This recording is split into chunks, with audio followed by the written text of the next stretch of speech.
Joshua chapter 22, a civil war is averted. If you remember, 2.5 tribes were on one side of the Jordan River and 9.5 tribes on the other side of the Jordan River.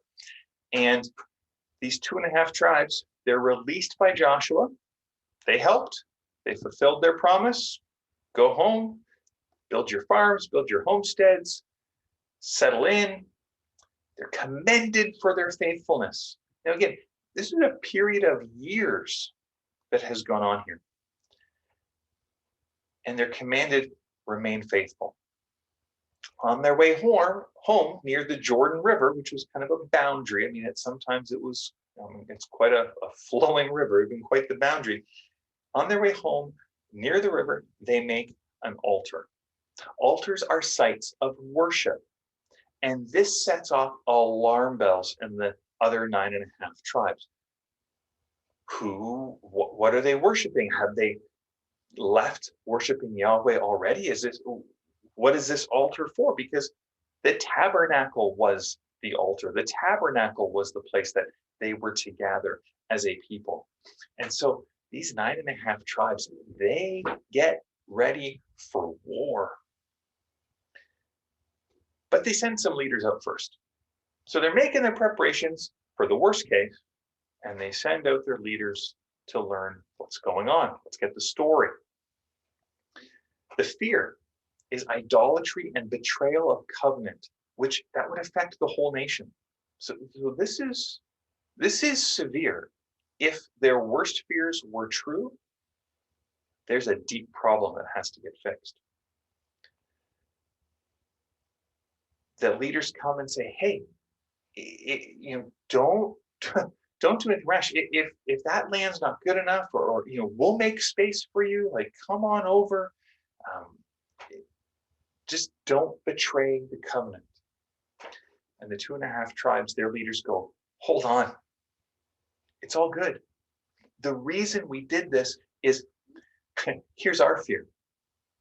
We're going to be on the other side of the river. And over time, maybe you guys and your descendants will look at our descendants and go, they're not part in the promised land. They're not part with us. They're different. They've kind of gone a different route, or they haven't entered in and aren't doing things as we are. They're not part of the covenant community." And so they're going, this altar is to represent that we are Yahweh followers, just like you. We are loyal to Yahweh. And it was great, awesome, this is good. Everyone goes home happy. Now, again, there's all sorts of things that often get taken from this, like always get the story before you rush to judgment. There's also, sometimes it's wise to prepare for the worst as you're getting the information, hoping it's not as bad as you fear it might be.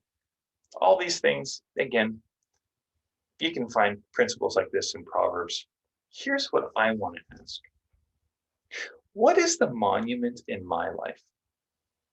What is the monument in your life that shows your allegiance to Jesus? Now, I mean, some people, they might wear a cross necklace. And again, not that automatically means something to everyone who sees it, but it's something to you. It's a marker for you that is, this is my marker. This is my monument. This is how I show I am an allegiance to Jesus.